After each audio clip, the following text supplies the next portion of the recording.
ప్రభు అయిన యేసుక్రీస్తు నామములో కూడి చేరి వచ్చిన మీ అందరికీ మా వందనాలు. Praise the lord. దేవునికి స్తోత్రం.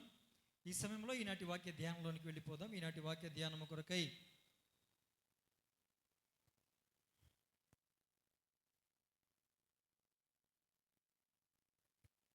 పరిశుద్ధ గ్రంథమైన బైబిల్లో నుండి నిర్గమాకాండము 30వ అధ్యాయము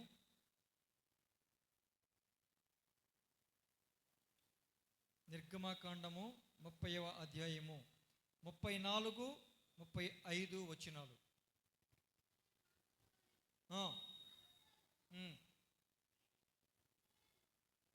నానా నిర్గమ 30, 34, 35 వచనాలు.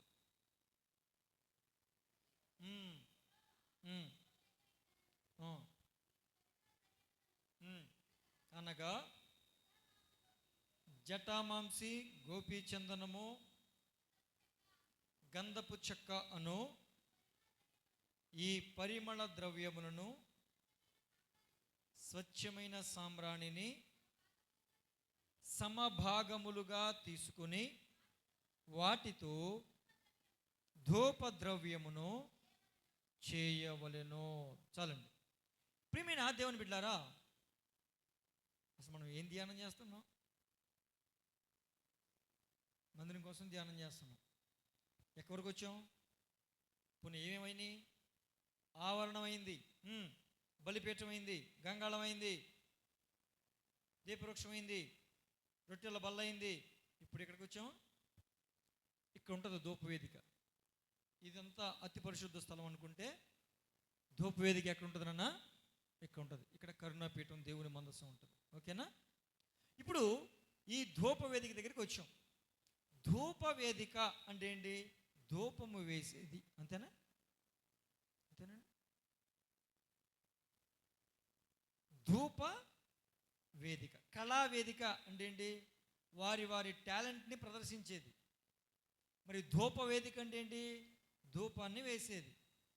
ఇప్పుడు ఆ ధూపవేదికలో దాని పేరే ధూప వేదిక. వేదిక అంటే ఒక వస్తువు, ఒక స్థలం. ఏమండి? వేదిక అంటే ఒక స్థలం. ధూప అంటే పొగ. పొగ వేయాలి. పొగ వేయాలంటే ఏం కావాలి? ఒక వస్తువులు కావాలిగా. ఏ వస్తువు లేకుండా పొగ వస్తుందండి? ఏదో ఒక వస్తువు ఉండాలి. ఇప్పుడు ఆ వస్తువులు ఏంటి అనేది చెప్తున్నాడు ఇక్కడ. అయితే ఈ ధూప వేదిక దేనికి సాదృశ్యం అంటే, మరి ఆ కాలంలో ఆ మందిరంలో ఉన్నటువంటి ధూప వేదికకి నూతన నిబంధనలో ఉన్నటువంటి మనకు సంబంధం ఏంటండి అని ఒకవేళ మీరు అనుకోవచ్చు.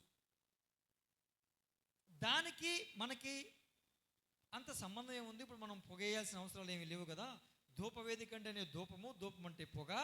ఆ పొగ వేయాల్సిన అవసరం ఏముంది అని చాలామంది అనుకోవచ్చు. ఆ పొగ ఏంటయ్యా అంటే చూద్దామా? 141వ కీర్తన. ఆ ధూపం అంటే ఏంటో చెప్తాడు అక్కడ. 141వ కీర్తన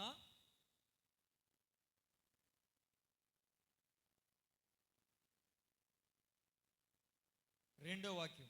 141:2. నా ప్రార్థన ధూపము వలె అంటాడు. అంటే ఇప్పుడు ప్రార్థన ఎలా వెళ్తుందంట? ప్రార్థన ఎలా వెళ్తుంది? ధూపము వలె. ఇప్పుడు ధూపవేదిక అన్నాం, ధూపం వేయాలి అన్నాం. ఇప్పుడు కొత్త నిబంధనలో ప్రార్థన చేయాలా వద్దా? చేయాలా వద్దా? ఇప్పుడు ఆ ప్రార్థన ఎలా వెళ్ళాలంట? ధూపం వెళ్ళాలి. వాస్తవానికి పాత నిబంధన గ్రంథం రాకముందు ఈ మోషేకు దేవుడు చెప్పినటువంటి ఈ మందిర ఆవరణ నిర్మాణాల విషయాల్లో ఈ ధూపవేదిక మీద ఆ 4 రకాలైనటువంటి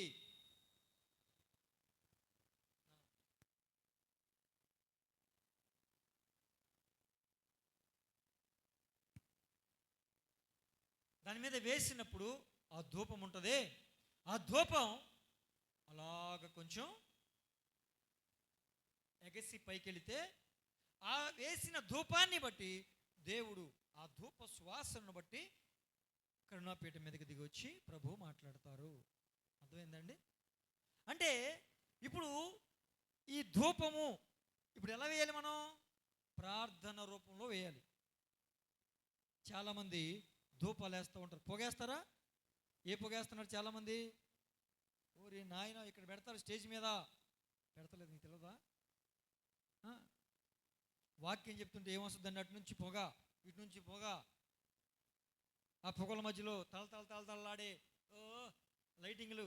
నా చిన్నప్పుడు డ్రామా కంపెనీలో చూసేవాడిని, డ్రామాలు వేసేటప్పుడు చూసేవాడిని. మరి మీరు చూసేది లేదు, నాకు తెలవదు. వీధి నాటకాలు వేసే దగ్గర చూసేవాడిని. ఆ డిస్కో లైట్లు, రకరకాల లైట్లు, ఈ పొగలో. ఇప్పుడు ఎక్కడ పెడుతున్నారు? పెట్టాల్సింది ఆ పొగ కాదు. ప్రార్థన అనే ధూపాన్ని మనం ఆకాశానికి, దేవుని యొద్దకు పంపగలగాలి. దేవునికి స్తోత్రం కలుగునుగాక. ఇప్పుడు యాకోబు కనబడిన నిచ్చెనలో ఏం కనబడింది? ఒక నిచ్చెన భూమి మీద నుంచి ఆకాశానికి కనబడింది. ఆ ఆకాశానికి కనబడిన నిచ్చెన ఏం జరుగుతుంది? నిచ్చెన మీద నుంచి ఏం కనబడింది? కొంతమంది ఎక్కుతున్నారంట, కొంతమంది దిగుతున్నారంట. ఎక్కేవాళ్ళేంటి? ప్రార్థనలు పట్టుకెళ్తున్నారు. దిగేవాళ్ళేంటి? దేవుని యొద్ద నుంచి ఆ ప్రార్థనకు జవాబులు చేస్తున్నారు. అవునా? ఆ నిచ్చెన ఎవరో యోహాను సువార్తలో చెప్పాడు. ఆ నిచ్చెన ప్రభు అయిన క్రీస్తే అన్నాడు. అంటే క్రీస్తు మీదుగా, క్రీస్తు ద్వారా మన ప్రార్థనలు ప్రభు యొద్దకు చేరాలి. మరలా క్రీస్తు ద్వారానే మన ప్రార్థనలకు జవాబులు రావాలి. ఆ ధూపం వేయాలి.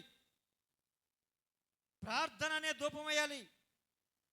చాలామంది క్రైస్తవులకి ప్రార్థన రాదు. ఏమి రాదండి?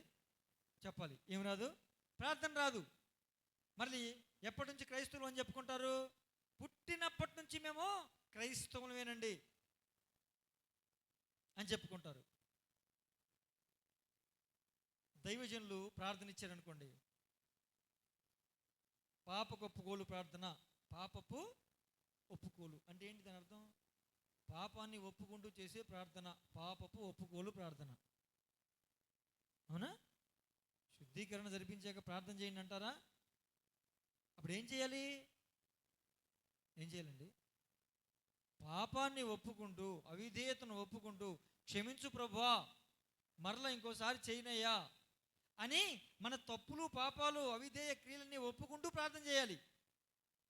కొంతమంది పాపకు ఒప్పుకోలు ప్రార్థన చేయమంటే మొదలు పెడతారు, స్తోత్రాలు చెప్తారు ప్రార్థనలో, వెళ్ళిపోతారు. ఎక్కడికి? మన పక్కింటి దగ్గర నుంచి దేశం మొత్తం, ప్రపంచం మొత్తం తిరిగి వస్తారు. అదే ప్రార్థన? విజ్ఞాపన ప్రార్థన. నీకు ఇచ్చింది ఏ ప్రార్థన? పాపపు ఒప్పుకోలు ప్రార్థన. అవునండి? ప్రారంభ ప్రార్థన చేయమంటే విజ్ఞాపన చేస్తావేంటి?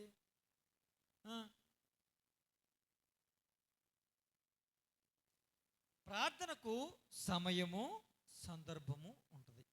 అవునా కాదండి? కొంతమందికి ప్రార్థన చేయమంటే అలవాటు అయిపోయిన ప్రార్థన చేస్తారు. ఏ ప్రార్థన అండి? అలవాటు అయిపోయిన ప్రార్థన. నువ్వు ఏ ప్రార్థన ఇవ్వు, ఏం చేస్తారు? అదే ప్రార్థన. ప్రార్థనలో ఏమాత్రం మార్పు ఉండదు. ఆ సమయం ఏంటి, సందర్భం ఏంటి, ఇచ్చిన ప్రార్థన అంశం ఏంటి, అలవాటు అయిపోయిన ప్రార్థన చేస్తారు. ఇది ఎప్పుడు ఇచ్చినా అదే ప్రార్థన. ఇక చదివేస్తారు అంతే, చదివినట్టుగా చదివేస్తారు. ప్రార్థన అంటే ఇట్లా చేయాలంతే, ఒక ఫిక్స్ అయిపోయారు మైండ్లో. కొంతమంది ప్రార్థన అంటే ఏం చేస్తారు తెలుసా? పుస్తకంలో ఉంటుంది, ఆల్రెడీ వాళ్ళకి పుస్తకాల్లో ప్రింట్ అయ్యి ఉంటుంది, దాన్ని చదివేస్తారు, దాన్ని ప్రార్థన అంటారు. ఇదంతా ఏంటి? తెలియనితనం. ఎవరిని తప్పుపట్టట్లా, తెలియక వాళ్ళు చేస్తున్నారు. అసలు ప్రార్థన అంటే ఏంటి, ఏ సమయంలో ఎలాంటి ప్రార్థన చేయాలి? ఏకాంత ప్రార్థన అప్పుడు వేరు, సంఘంలో చేసే ప్రార్థన వేరు, కృతజ్ఞత ప్రార్థన వేరు, ప్రారంభ ప్రార్థన వేరు, పాపకొప్పుకోలు ప్రార్థన వేరు, వాక్యానికి ముందు ఇచ్చే ప్రార్థన వేరు, వాక్యం అంతా అయిపోయినాక ముగింపు ప్రార్థన వేరు. ప్రార్థనలో తేడా లేదా? సమయం లేదా? సందర్భం లేదా? ప్రార్థన రాదు, అలవాటు అయిపోయిన ప్రార్థన చేస్తారు. అలా అలవాటైన ప్రార్థన చేసి, ప్రభువా నేను చేసిన ప్రార్థనలో ఏవైనా తప్పులుంటే నన్ను క్షమించు ప్రభువా, అడగరా నీవు ఏమైనా అడుగుంటే, నాకు తెలియక అడుగుతాను అంటే నీకు ప్రార్థన చేసి మళ్ళీ ఏవైనా నా ప్రార్థనలో పొరపాట్లుంటే, తప్పులుంటే అంటే సోయి లేకుండా ప్రార్థన చేసావా? నువ్వు ప్రార్థన చేసిన ప్రార్థన తప్పు ఉందో లేదో కూడా నీకు తెలియదా? చాలామంది విన్నారమ్మా మీరు ప్రార్థనలో? చాలా చోట్ల విన్నా నేను. నా ప్రార్థనలో తప్పులు ఉంటే క్షమించండి ప్రభువా. నీ ప్రార్థనలో తప్పులు ఉంటావేంటి అసలు?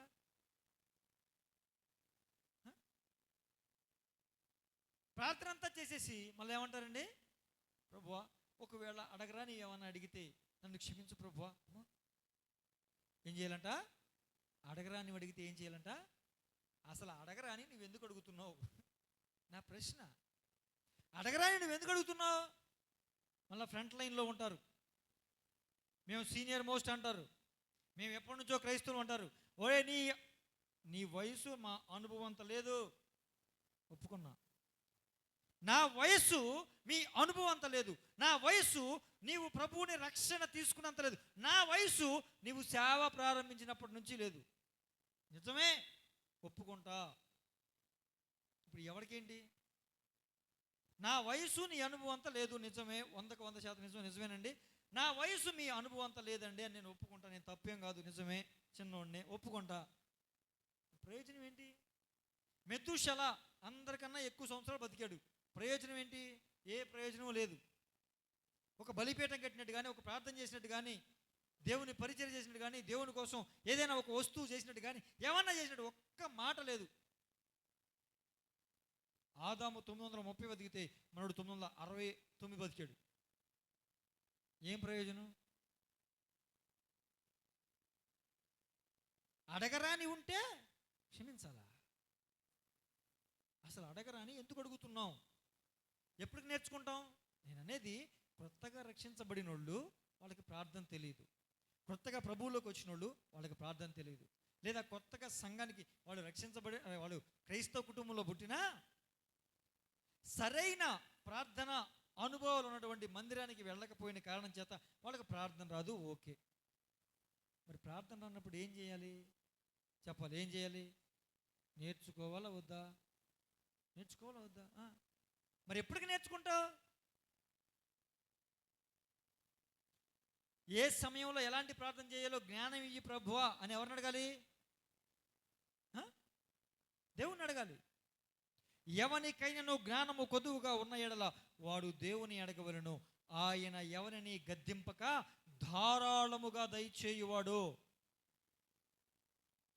నీకేమనరా అని అండవు, అడిగితే ఇస్తాడు. ఆ ప్రార్థన నేర్చుకోవాలి వద్దా? ఎవరి దగ్గర నేర్చుకోవాలి? ప్రభు పాదాల దగ్గర ప్రార్థన నేర్చుకోవాలి. మంచి ప్రార్థనా పరుల దగ్గర ప్రార్థన నేర్చుకోవాలి.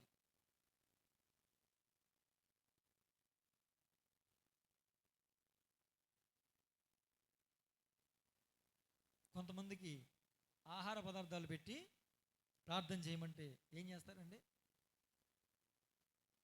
కరువుల్లో ఉన్నవాళ్ళు, ఇరుకుల్లో ఉన్నవాళ్ళు, అన్నం లేనోళ్ళు, అనాథలో, రొమానియా, రువాండా, మంగోలియా, సోమాలియా ఆ దేశాల్లో భయంకరమైన కరువు ఉంటుందండి. తినడానికి ఆహారం కూడా దొరకదు ప్రజలకి. ఆ దేశాలన్నీ ఎప్పుడే గుర్తొస్తాయి? ఇప్పుడు ఆహారం ప్లేటు ముందు పెట్టుకున్నప్పుడు. ప్రార్థన చెయ్యి, కానీ ఇప్పుడు ఏం చేయాలి? సమయం సందర్భం ఉండొద్దా? ప్రభువా ఈ ఆహారం ఇచ్చావు, మీకు వందనాలు, లేనోళ్ళకి అంటే క్లుప్తంగా చేయాలి. ఒక 2 నిమిషాల కన్నా మించకూడదండి ప్రార్థన ఆ సమయంలో. అవునా కదా? ఓరి నాయన, ప్రపంచం మొత్తం 10 నిమిషాలు 20 నిమిషాలు నువ్వు ప్రార్థన, ఈ పదార్థాలన్నీ ఆరిపోతాయి. ఎవడైనా ప్రార్థనలు ఏకీపిస్తాడు ఆ టైంలో? మిమ్మల్ని భోజనం కూర్చోబెట్టినండి, అమ్మ ప్రార్థన చేసుకున్నాక తిందాం, ఎవడో చేయబెట్టొద్దు అన్న. అయ్యగారు ప్రార్థన చేస్తారంట, దీవెన వస్తుంది, ఆశీర్వాదం వస్తుంది. ఓకే, కూర్చున్నారు. మొత్తం ఇటు మందిరం చుట్టూ కూర్చోబెట్టేశా. ఇక్కడ నాకు కూడా ఇక్కడ పెట్టారు, మోకరించా. కళ్ళు మూసుకుంటూ ప్రార్థన చేద్దాం మొదలెట్టా. 10 నిమిషాలు తేల్తల్లా, 15 నిమిషాలు తేల్తల్లా. మీకు ఎలాగుంటుంది? ఇంటికి వెళ్ళిపోయినా బాగుండేది, మా ఇంట్లో అన్నం వండుకుని తినేసేవాడిని పాటికి. ఉండదా? ఉంటుంది. సమయం సందర్భం ఉండొద్దా? ప్లేట్లు అన్నం పెట్టించి ప్రార్థన మొత్తం విజ్ఞాపన చేపిస్తావా? అది విజ్ఞాపన ప్రార్థన చేసే సమయమా? ధూప వేదిక అనగా ప్రార్థన. ప్రార్థన అలవాటైపోయిన ప్రార్థన కాదు, చెయ్యాలి కాబట్టి చేసిన ప్రార్థన కాదు. అడగాలి కాబట్టి అడిగేసి ప్రభువా మళ్ళీ అడగరానివన్నీ అడిగితే క్షమించే ప్రభువా. అసలు అడగరాని ఎందుకు అడుగుతున్నావు అంటే నువ్వు ఏ ప్రార్థన చేస్తున్నావో నీకే తెలియనంత స్థితిలో చేస్తున్నావో ఏంటి నాకు అర్థం కాదు.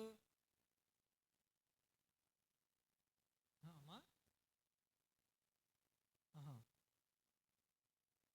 దేవుడు చేయలేడేమోనని క్షమించమని అడుగుతున్నాను. ఏమో ప్రార్థనలో ఏం అడగాలో మనకి తెలిసి ఉండాలి. ప్రార్థన ఎలా చేయాలో తెలిసి ఉండాలి. ప్రార్థన ఏ అంశాల కోసం చేయాలో తెలిసి ఉండాలి. ఏ సమయంలో ఎలాంటి ప్రార్థన చేయాలో తెలిసి ఉండాలి.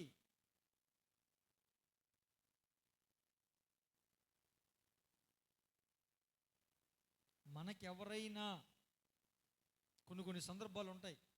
ఆ సందర్భాల్లో సమయ అనుకూలతను బట్టి ఇంకా జరగాల్సిన కార్యక్రమం చాలా ఉంటుంది. సేవకులు చూస్తే చాలామంది ఉంటారు, లేదు విశ్వాసులు చూసిన చాలామంది ఉంటారు. ఇప్పుడు తల్లోకలికి ఓ ప్రార్థన ఇద్దాం అనుకున్నాం. అప్పుడు ఏం చేయాలి? అయ్యా దయచేసి సమయాన్ని గమనించండి, 2 నిమిషాలకి మించకుండా ప్రార్థన చేయండి అంటారు. నిమిషంన్నరలో ముగించి మైక్ వాళ్ళ చేతికి అప్పగించాలి. నేర్చుకోవాలండి.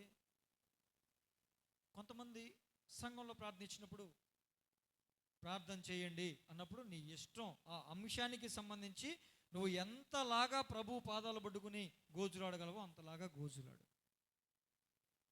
కొంతమంది గ్రీటింగ్స్ ఇస్తారు సేవకులకి. ఏమిస్తారండి? గ్రీటింగ్స్, శుభాకాంక్షలు తెలియచేయండి, శుభములు తెలియచేయండి అంటారు. దైవజనులని గౌరవించి గ్రీటింగ్స్ ఇచ్చారనుకోండి, ఎన్ని నిమిషాలు ఇస్తారు తెలుసా? 2 నిమిషాలు ఇస్తారు. ఎందుకంటే దైవ సేవకులు ఎక్కువ మంది ఉన్నారు, తర్వాత వాక్యం వినాలి, కార్యక్రమం చాలా ఉంది, వాళ్ళు తప్పేం కాదు. అప్పుడు ఏం చేయాలి అంటే చెప్తున్నా, దైవ సేవకులు కూడా సమయానుకూలత చాలామంది పాటించరు. మరి తెలిసి పాటించరో తెలియక పాటించరో తెలియదు. వాళ్ళు చెప్పాలనుకున్న మాటలన్నీ చెప్పేస్తారు. ఇచ్చిన సమయం ఎంత? ఇప్పుడు నిజమే, నాకు సమయం ఇస్తే ఇది చెప్పాలి అని నువ్వు సిద్ధపడొచ్చావు, మాటలు ముందుగానే సిద్ధపరచుకొచ్చావు, దేవునికి స్తోత్రం. అక్కడ సమయం సరిపోవట్లా, అనుకూలత లేదు. ఇప్పుడు నువ్వేం చేయాలి? 2 నిమిషాలు ఇచ్చారు, నిమిషంన్నరలో వాళ్ళ చేతిలో మైక్ పెట్టాలి. అలా వెంటనే నువ్వు ట్యూన్ అయిపోవాలి. అంతేగాని నేను బాగా ఒక 10 నిమిషాలకి సిద్ధపడి వచ్చానని చెప్పి 10 నిమిషాలు ప్రసంగం చేసేస్తే ఎలా కుదురుతుంది?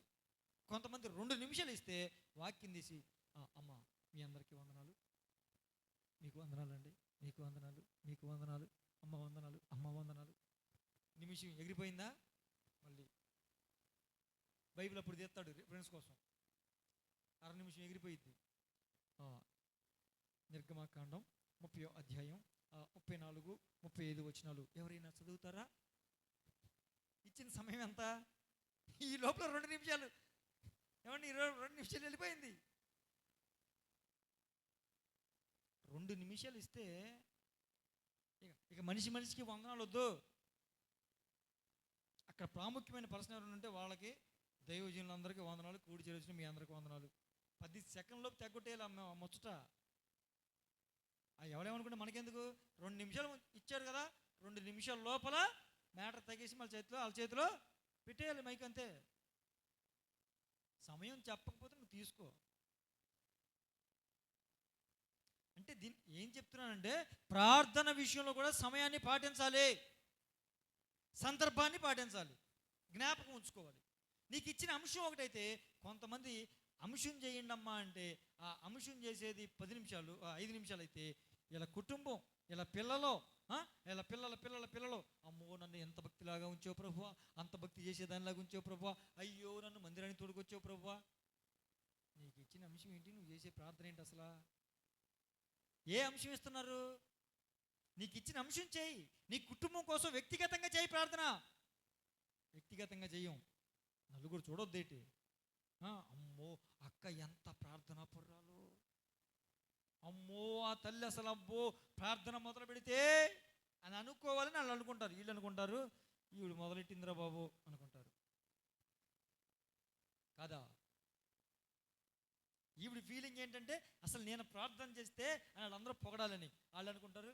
మొదలెట్టింది ఇక వదలలే, ఇక వెళ్ళిపోద్ది, వాళ్ళ కుటుంబం మీదకి వస్తుంది, ఇక చేస్తుంది చంపేస్తుంది. ఇక అలా ఉండకూడదు. ప్రార్థన చేస్తుంటే ఏకీభవించేలాగా ఉండాలి. ఇచ్చిన అంశం మీద ప్రార్థన చేస్తే ఎవరైనా ఏకీభవిస్తారు. ఆ ప్రార్థన మనం నేర్చుకోవాలి.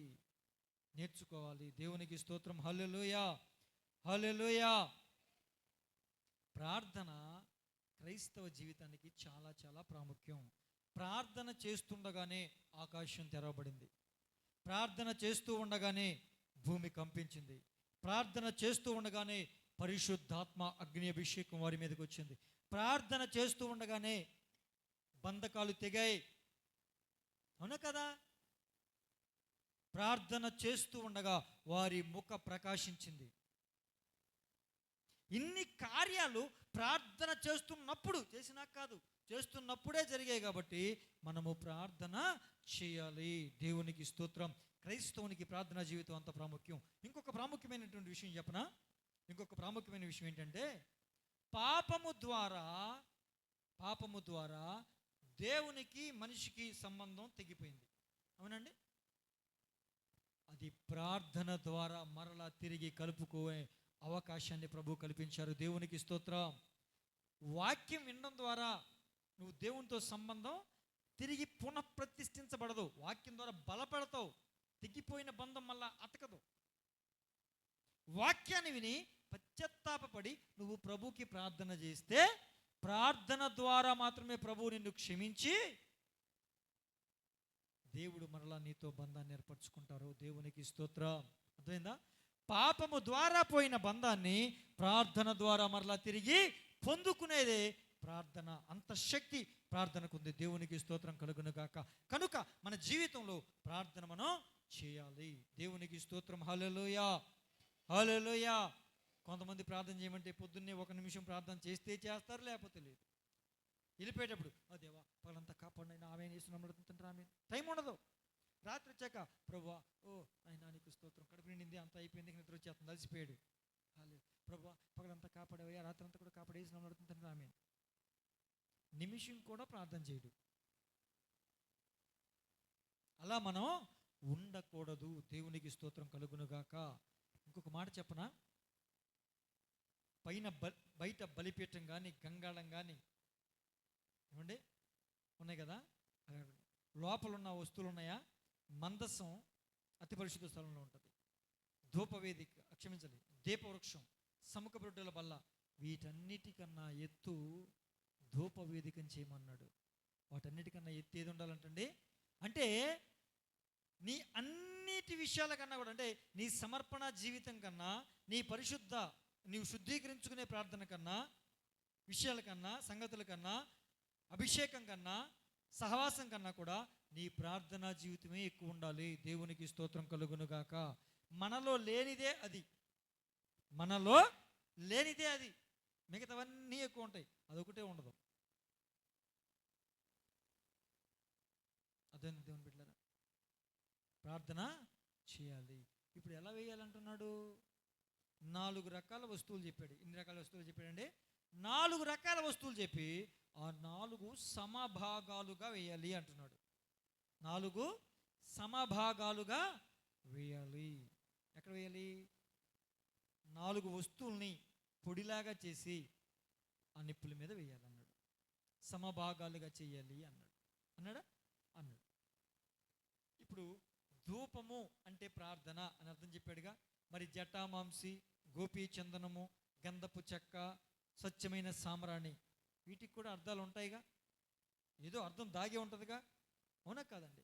ఇప్పుడు ఆ అర్థం ఏంటో తెలుసుకుందాం. ఒకసారి రండి. తిమోతికి రాసిన మొదటి పత్రిక 2వ అధ్యాయం. అపోస్తలుడైన పౌలు గారు తిమోతికి రాసిన మొదటి పత్రిక 2వ అధ్యాయం మొదటి 2 వచనాలు. 2వ అధ్యాయం మొదటి 2 వచనాలు.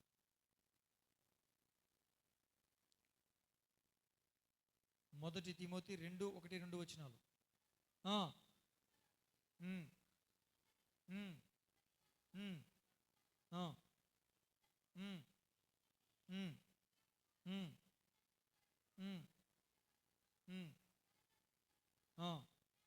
విజ్ఞాపనలు, ప్రార్థనలు, యాచనలను, కృతజ్ఞతాస్తుతులను చేయవలనని.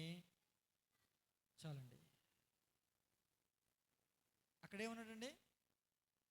జటామాంసి గోపీచందనం, గంధపు చెక్క, ఇంకోటి నాలుగోది స్వచ్ఛమైన సాంబ్రాణి.